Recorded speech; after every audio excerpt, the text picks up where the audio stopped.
What and how, and that is happening on the 24th of this month.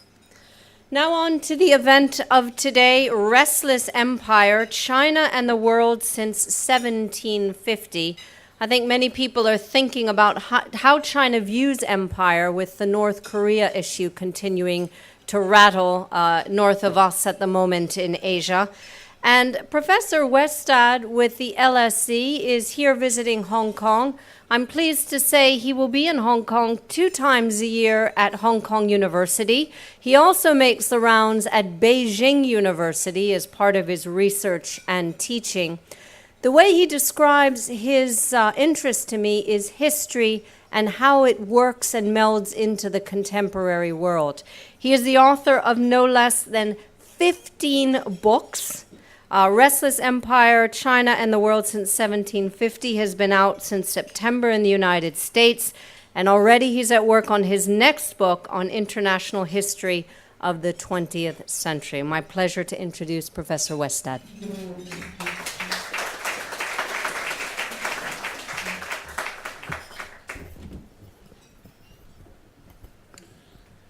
Well, thank you very much, Tara. It's a pleasure to be here. I've been to this august building once before, but as a guest, so this is my first time to be here as a speaker, and it's something I have really been looking forward to. Let me also thank my hosts here in Hong Kong University. I'm going to be visiting with them a couple of times per year for the next 5 years or so. And I also want to extend a special thanks to the LSE alumni group in Hong Kong, who've been tremendously efficient and tremendously kind in setting up a number of meetings for me. And Kenneth Lai, who is here today as my guest, I thank you and your colleagues. Now, this book that Taro referred to is a book that I've always wanted to write, ever since I came to China the first time as an undergraduate exchange student at Beida at Peking University back in 1979. So I have been going in and out of China for quite a long while. I'm not a sinologist. I'm an historian with an interest in contemporary affairs who happen to read and speak Chinese. I work on other topics beside China and this region. But the reason why I wanted to do this particular book is that now is really the first time that it's possible to do a China-centered history of Chinese foreign affairs, because so much in terms of sources, so much in terms of materials are now available that we could only dream about a few years ago. You could actually now do different kinds of archival research in China with some difficulty because of censorship and attempts at moving away from source-based historical research there, but you can still do it. I think it's important to underline that. I mean, you can do it to a degree that you couldn't do it before. This book wouldn't have been possible to write the way I've written it 10 years ago. Entirely impossible. Now, any book of this sort, I think, has to start with a discussion of definitions of various sorts. You have to think a little bit, as I've been doing with my involvement with China now for a very long time, really about what China is. And it's very hard when you worked on China for a long time to come up with a clear definition of that. With some countries, it's reasonably easy to do it. With China, it's difficult. And part of the reason, of course, has to do with China being a very big country, but it also has to do with its deeper history and with its cultural background. So here's my working definition for this book, for what it's worth. China, to me, is a culture, a state, and a geographical core, around which identities and boundaries and definitions of purpose have shifted and adjusted for a very, very long time. And it's that shifting and adjustment that I'm particularly preoccupied with in this book. My students very often ask me when I'm working on a project, so Professor Westad, what is your argument with regard to this book? And that's, of course, because I push them all the time to say, well, what is your argument in this essay? What do you really want to say? Now, in this one, of course, I have to disappoint them, because in a book of this sort, there isn't really just one argument, but there is an approach. There is a sort of point of view, or place of view, rather. And that has to do with China's changeability, the metamorphosis that modern China has gone through and today's China has come out of. This is a book about change, about tremendous change on a scale that the world has never really witnessed before in any meaningful sense. It is about hybridity. It is about how contemporary China has been created from many different backgrounds, some domestic and some foreign, with the China that we see today being a hybrid of the two. Now, very often, because none of the people here will fall into this trap, because you people who have worked on China as journalists, and may I say, this is not just pandering to my audience, very few people I've learned more from in writing this book than several generations of journalists who worked on China. You will know a bit about this, but very often the impression that people present abroad is of the lack of change in China. I mean, if you think of it for a broad period of time, a long period of time. A French historian called his book on China the Immobile Empire. Well, my empire is a restless empire, and it goes back to the 1750s when this book starts. China is a society, or a set of societies, that for various reasons, most of them in my view historical, is particularly well suited for embracing change in a way that many other countries are not. The comparison that I make in the book, which quite a few reviewers pick up on, is of course with the United States. And I see many more similarities, particularly in the 20th century, between US and Chinese societies than what most people pick up on. Countries in which you can easily reinvent yourself. You can reinvent your background, your families, your positions, your points of view, your beliefs, even your name, if you like to, in order to fit into an ever-changing world. As a rather old-fashioned European myself, I sometimes find the speed of change quite mind-boggling. But it is where the emphasis needs to be put, I think, with regard to contemporary China. Now, I also try to deal in the book with some issues that come out of China's deeper past. I mean, you have to do that. There has to be some issues, some degree of constancy in terms of debates on the Chinese side as there is everywhere else.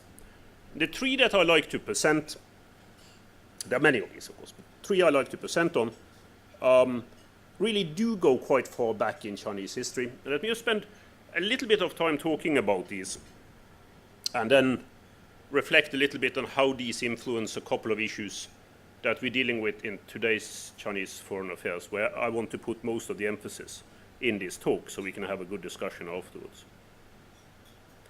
The first of these concepts and perceptions carried over from the past is a set of concepts of justice.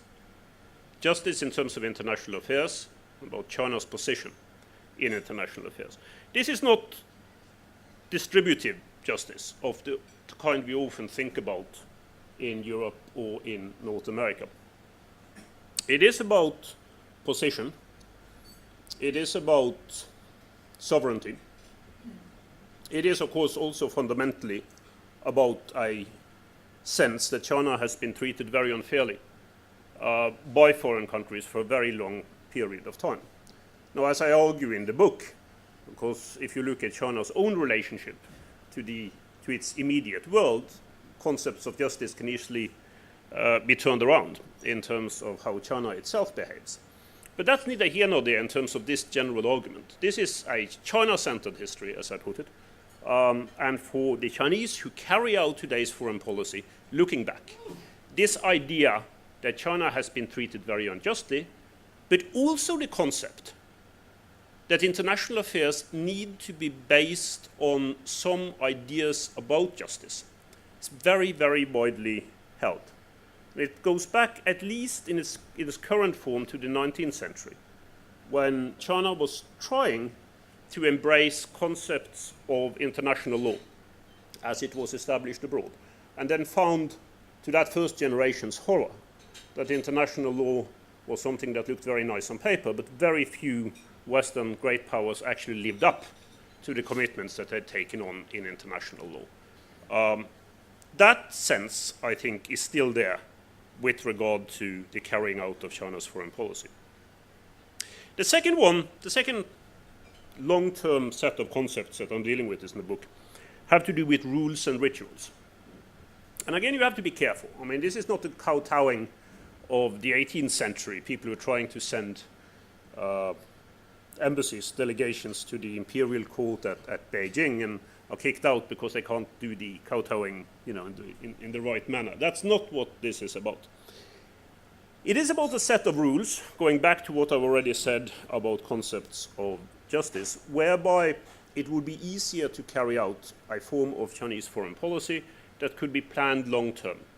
I think with the current leadership, the leadership that's just come into power now, this is particularly striking.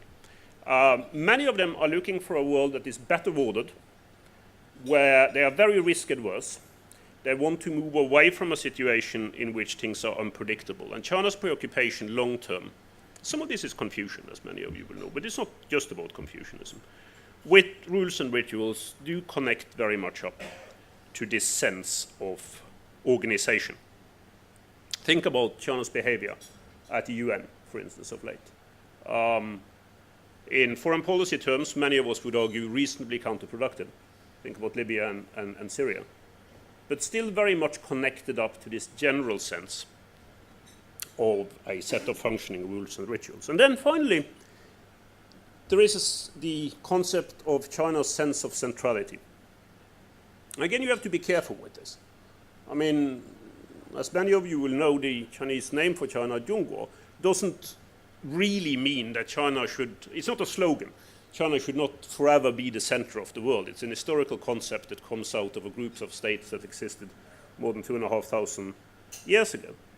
But in terms of its own region, the concept of centrality still works in terms of China's size, but much more importantly to me when I've written this book, in terms of culture.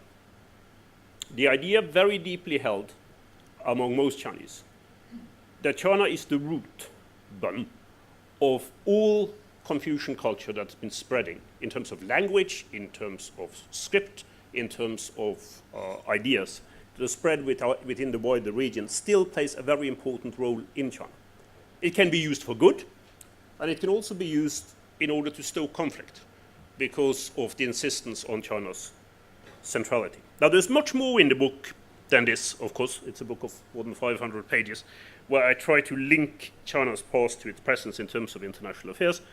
But I just wanted to pause on these concepts in order to give you an introduction, first and foremost, to how my thinking goes with regard to the book, what kind of concepts I'm preoccupied with.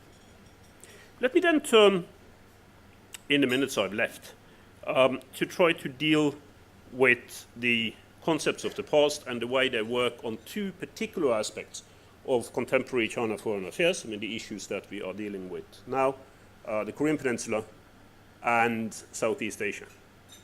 I believe very firmly, as I say in the book, that what we are watching at the moment is not China becoming a global great power. That will take a very, very long time indeed. We are looking at a process whereby China's leaders want to make their country into the key power within its own wider region. And that's what we will be witnessing over the next half generation or so. There is nothing unavoidable in this. There is nothing predetermined in this. China has many domestic weaknesses within the country itself that could point in a very different direction than China's irresistible rise, even in a regional context. But this is where the emphasis is in terms of the new leadership that has come into power now. Now, of course, if you look at the situation within this region, many of you will know this better than me, even that concept of centrality is a very, very hard sell.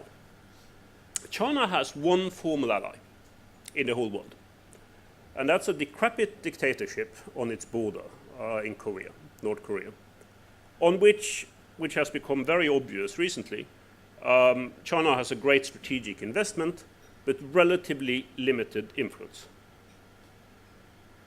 Now, I think the last 48 hours or so have shown us some of this. I mean, I think this has been on the way for quite a while.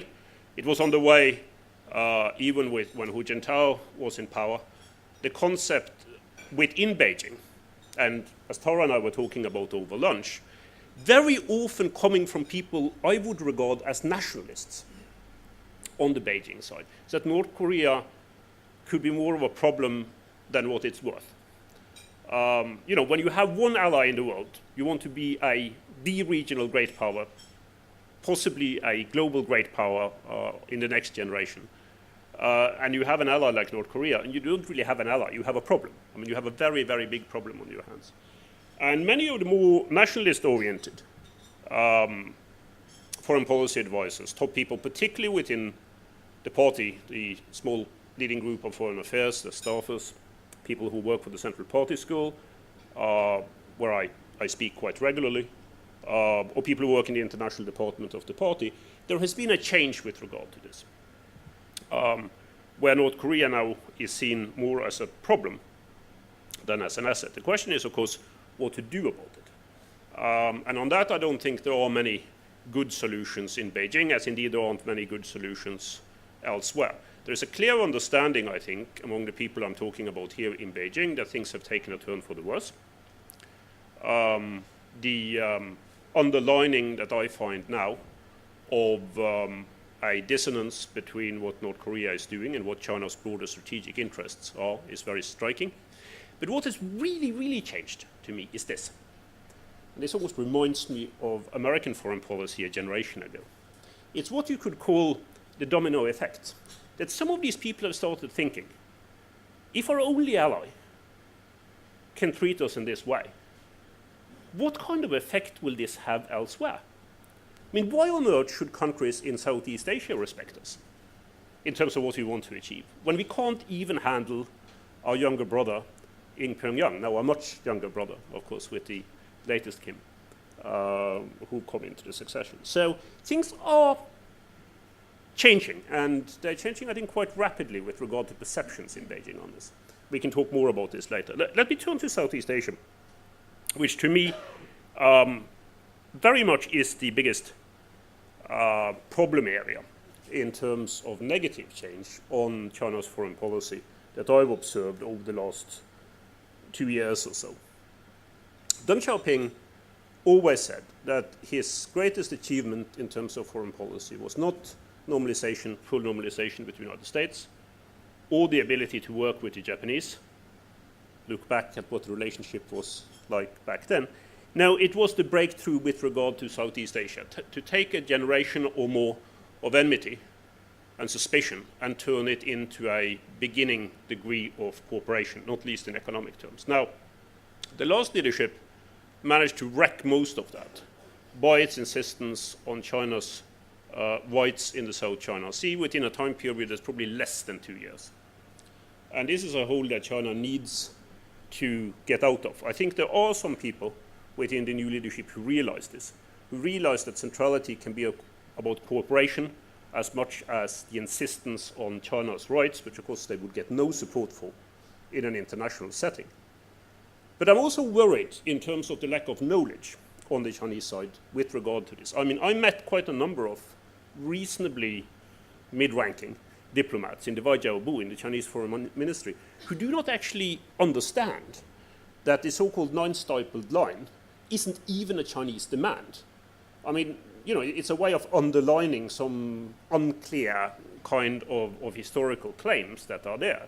But they do not understand that under international law, even the maximum international law that they could get support for, China would have no chance of claiming this as Chinese territory. The most they could ask for, and they admit this if you push them, is of course the 12 nautical mile zone around islands, islets, shoals, reefs, whatever, that could be deemed to be Chinese territory. And the South China Sea looks very different then than what it looks like if you take a pale shade of red and spread it all over the South China Sea within the nine-stippled line. So this is a classic case, I think, of an emerging power shooting itself in the foot by what Paul Kennedy, half a generation ago now, called imperial overstretch. You think that things are going so well for you that you could emphasize your maximum demands, and then you're very quickly brought down to earth because you do not have the capability of following up on this, and the result is that you alienate a very large number of countries, many of which are rising powers in their own right. with a young generation that is at least as nationalist as young people tend to be in China. I think there are smart people in Beijing now, including at least a couple of people I know working with Xi Jinping, or at least worked with him before he took over, who realize this. It will be a test, I think, based on this past that I've spoken about, in terms of how China will be able to further emphasize change in a positive sense in terms of its own rise within the region. Whether it is able to turn around from a policy that will set it at odds, possibly for a generation to come, with the main Southeast Asian nations and find back to an emphasis on economic cooperation and other forms of infrastructural developments that the leadership of 25 years ago tended to underline. So that's what I wanted to say this afternoon. Very grateful that so many of you could come to listen to me. I'm looking forward to our discussion on these matters. The book is on sale around the corner in case you wanted to pick up a copy. And I'm even told that I will have time to sign it afterwards. Thank you very much.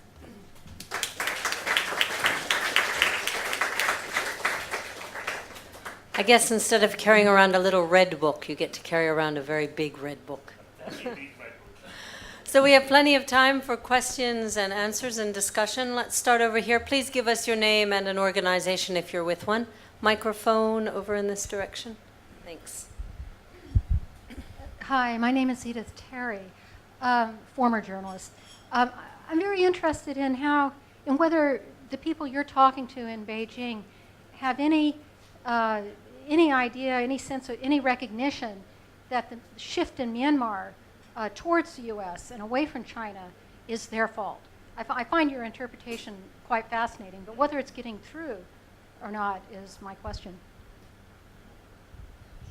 I think the answer to that, does this work? Yeah.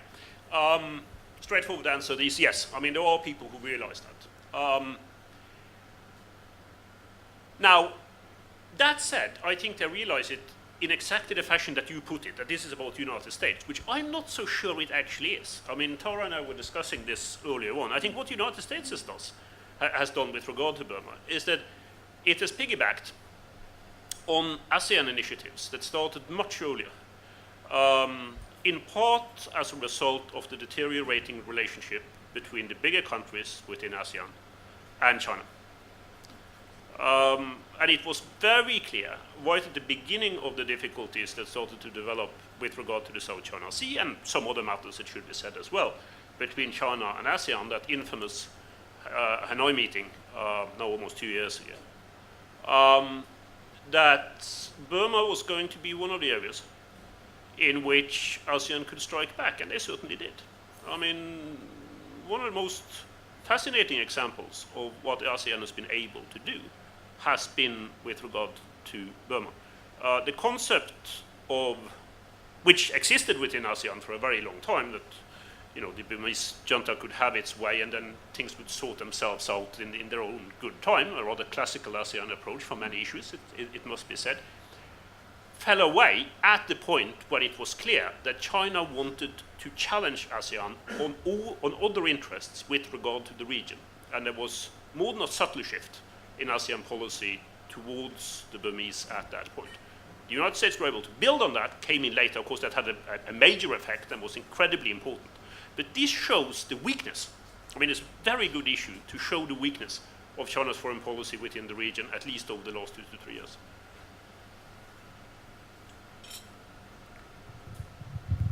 Thank you. Thank you very much.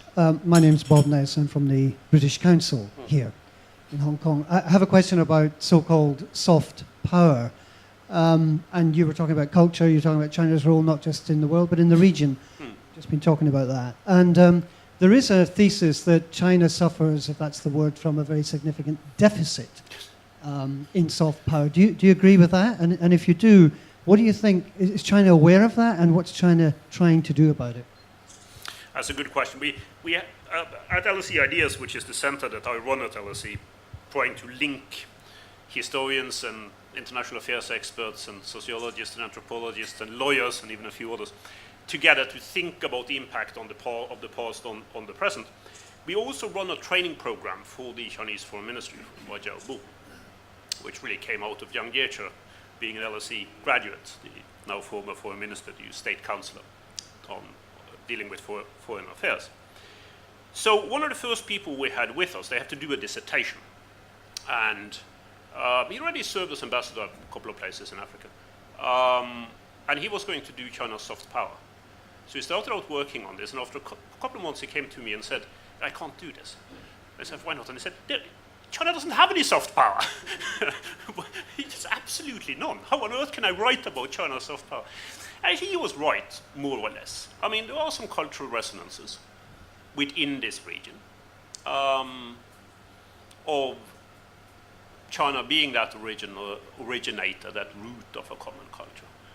But if you look at the way China is governed now, and I think the main conclusion is in many fields very badly, this is certainly not what other countries want to emulate. In terms of culture, when you think about young people and where they get their music or their films and their cartoons from, there might be some from China, but not very much. If you compare, in that respect, China's soft power to South Korea's soft power, you know, it's a major difference. I mean, the problem is that it's very hard to develop soft power within a society and state that many others will not find very attractive. I mean, that is the problem. I mean, the question is, would you really want, all other things being equal, to go and live in China if you had your pick elsewhere, and it wasn't just about the money? You know, not many people in this region would answer that in the positive. So this is a problem. One should be careful in the kind of international constellation that exists within Eastern Asia now to exaggerate the significance of soft power. I don't think China's biggest problem in terms of its international affairs within the region now is its lack of soft power, but it certainly doesn't help.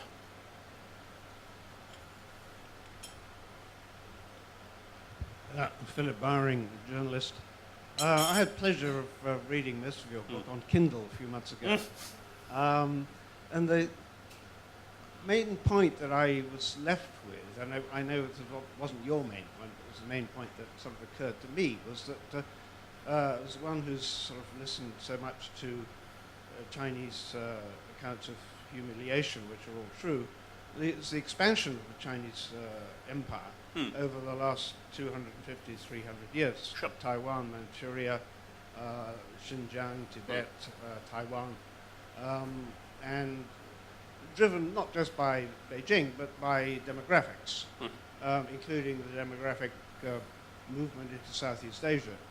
Now, we're not talking about power for the moment, but we can talk about demographics. Sure, and demographics has gone into reverse. Now, what's that going to do to the greater China that we've seen expanding over the last 250 years?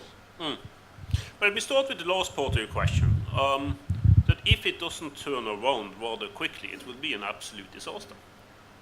And a man-made disaster, one in a long row, of course, that have befallen the Chinese people over the past 3 generations. The end result of today's population policy is that China will be old before it's rich. And it will be the first major country ever that will happen to. And it will be a major problem. I mean, particularly since many of China's competitors have very healthy rates of population replenishment, which I think is probably right for countries that are at their overall level of development, if you think about it historically. While China will end up in a position with a very rapidly falling population, just at the time when China will need younger people the most to look after both its economy and an increasing number of elderly people who will live longer and longer across the country. This is one of the many things that the current government has not got right. And the problem with demographics, as you know, or population, is that it takes a very long time to rectify this. I mean, even if China went away from the one-child policy and introduced, say, a 3-child policy now, which I think would be a very good idea, it will still take another generation and a half before that actually comes into being in a sort of broader economic sense. So these are very serious issues. The other part of your question is also important to underline, and that goes to this definition of what China is.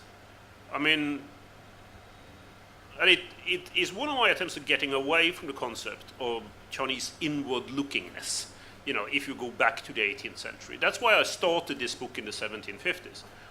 With the Qing dynasty being at its peak, being an ever-expanding empire that no one wanted to get into trouble with, regionally or otherwise. And of course the dynasty that gave China its present shape. I mean, this is part of the problem for today's government in Beijing. It's an empire that is trying to behave as if it were a nation state.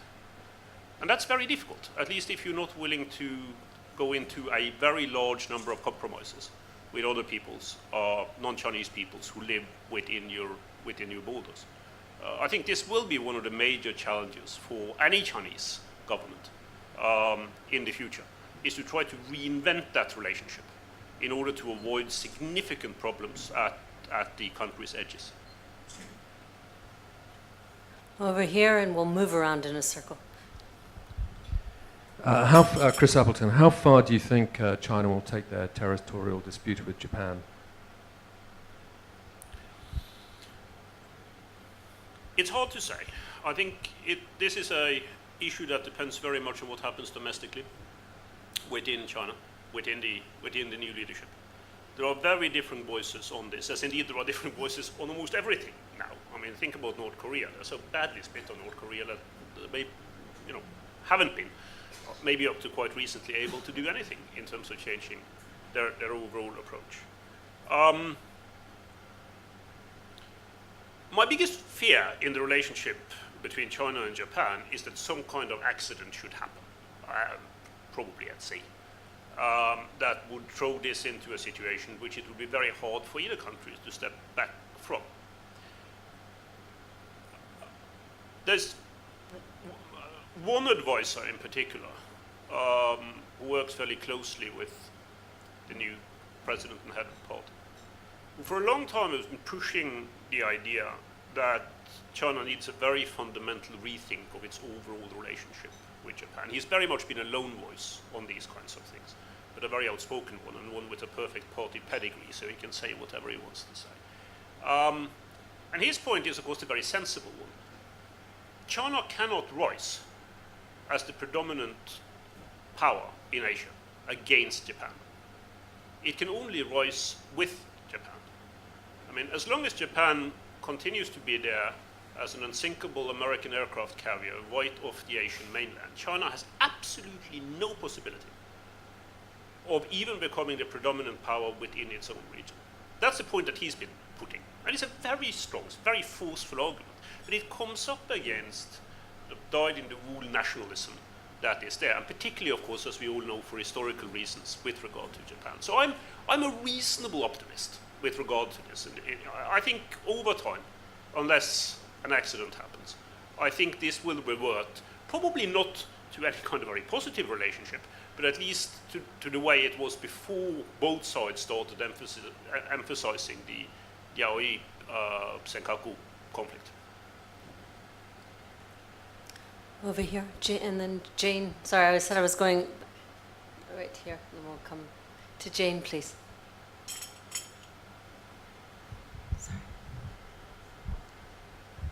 Hi, I'm Jane Singer from Inside Fashion.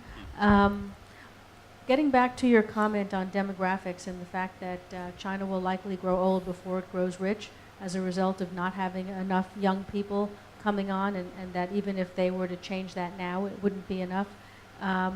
Do you foresee, I don't know that they would implement it, but would you feel that immigration might be an opportunity to solve that in some way? In other words, trying to attract some of the young people from elsewhere in the region?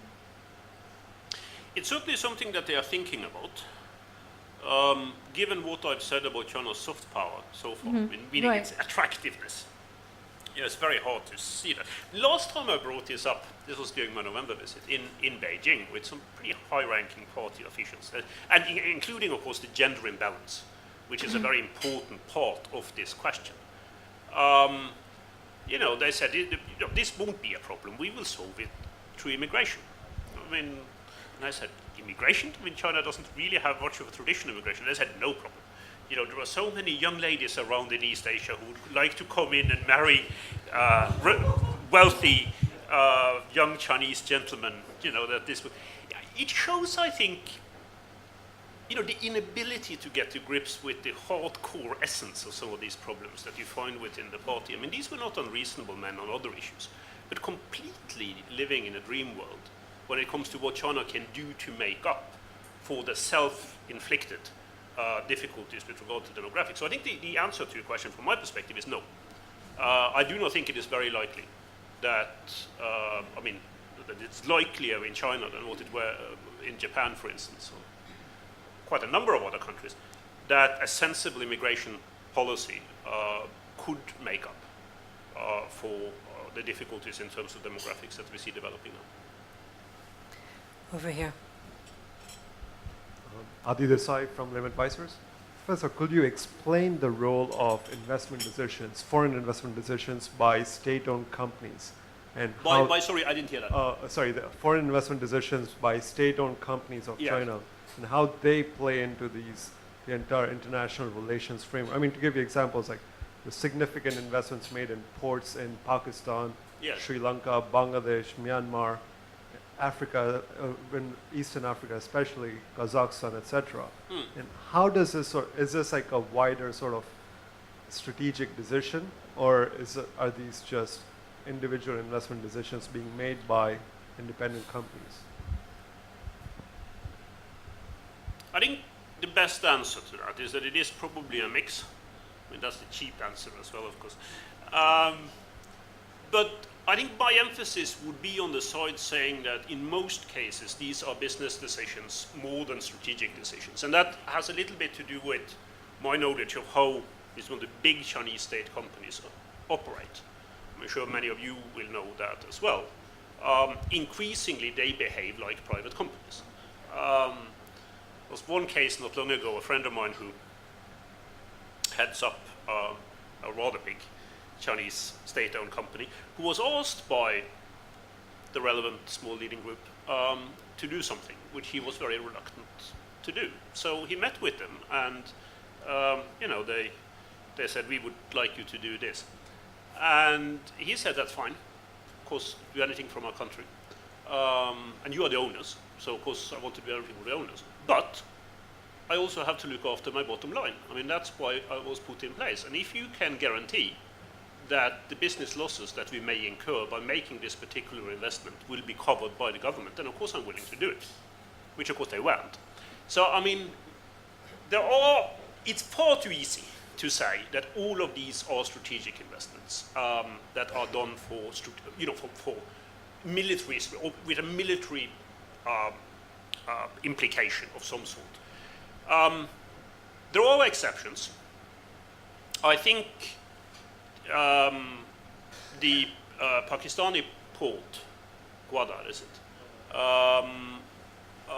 At least they had to have an acceptance fairly high up of doing that. That story went back and forth for quite a long time because the company that's behind it wanted to do it, and they were actually licensed to do it. Then this thing about the ports in Burma came up, where the Navy was involved through one of their companies, overreached massively. Hu Jintao, who wasn't given to these kinds of things normally, really had a fit. I mean, people demoted over this at the top ranks of the Chinese Navy for doing things that were not in their place to do. And the first round of that investment drowned in that process. Now they are back at doing it, and I don't know why they're back at doing it and what decisions have been made in that particular case. So it is a mix, but don't exaggerate it. I mean, don't think that China is capable of making all of these decisions strategically. They aren't. We have time for one more question, which I'm happy to put forward if no one. Perfect time. Your book is about a restless empire and a very centralized government, essentially. But one thing that's been fascinating to hear you talk about is a lot of the conversations you've had and tidbits that you've seen over the last few years. Do you sense that things are changing, that there will be an increase in sort of flexibility as to how China views its foreign policy and its role in the world? A generational change has just Yes. taken power. Yeah, I think that's right. I mean, I think that mean, the general trend has been towards more flexibility. I mean, again, as all of you here will know, flexibility comes out of knowledge. The more you know, the less fearful you are, and then you think at least, sometimes incorrectly, but you do think that you can make wise decisions, and that you can make wise decisions on a whole scale of different policy outcomes. If you know very little about the world, you are much narrower in terms of the decisions that you can make. So I think with that increased knowledge, and so the people in the new generation who are advisors, not so much decision makers, but advisors on foreign affairs, are infinitely much better than what the last generation would be. I mean, they're trained at some of the world's best universities. Won't mention any here, but they're trained at some very, very good schools abroad. The strange situation that you have with regard to China still, that people who've been to Harvard or LSE or Oxford or whatever cannot become Chinese diplomats. I mean, they're still barred from doing that. You can, I mean, with special dispensation you can now do it, and I think this ridiculous rule will soon be abolished. It's something they inherited from the Soviets back in the old days. If you've been abroad, you're sort of very suspicious. But of course, these people with a keen, sort of organic interest in international affairs can serve as key advisors to the party apparatus. And I actually think that part of the reason why that's where you have to look for dynamism now in terms of China's foreign affairs have to do with this rather simple, straightforward personnel issue. That's where you find the brains. You know, you find them as staffers for the international department, for the small leading group on foreign affairs, and especially perhaps at the central party school. I mean, that's where you find the thinkers. And these people are influential. The foreign ministry is far down the list of those who actually deliver strategic advice to the top leadership. So in that sense, I'm an optimist. And my biggest fear with regard to China and with regard to the region are things that cannot easily be controlled. I mean, a meltdown in North Korea, which will happen at some point, because this regime will not survive, cannot survive. You know, that's the kind of thing that puts everything on the table. And then these people within the Chinese foreign policy leadership will have to face up to the truth that they will actually have to present their arguments in semi-public, something that they're not very comfortable with, in order to win that crucial debate of what China should then do. So it's a very fluid kind of situation. But in terms of dynamism, in terms of flexibility, certainly there has been improvement. Now, as we know, flexibility and dynamism doesn't always convert into positive values when it comes to decision making. A lot of food for thought and interesting ideas. Thank you very much for joining us today. A small gift from the FCC for coming to join us, and we hope to see you more often, and downstairs for drinks in the bar as well. And Professor Westad will be here to sign books after this lunch. Thanks very much, everyone. Lovely.